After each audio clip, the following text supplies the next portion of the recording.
नमस्कार दोस्तों, महाकाल न्यूज में आप सभी का एक बार फिर से स्वागत है।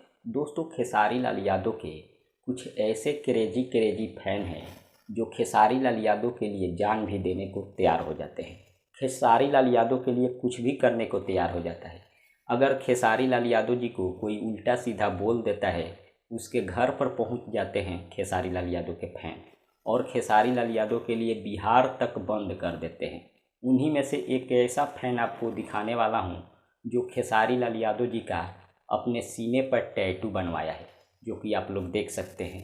और आप ये भी बोल सकते हैं खेसारी लाल यादव बहुत भाग्यशाली इंसान है जिनके पास ऐसे ऐसे फैन हैं।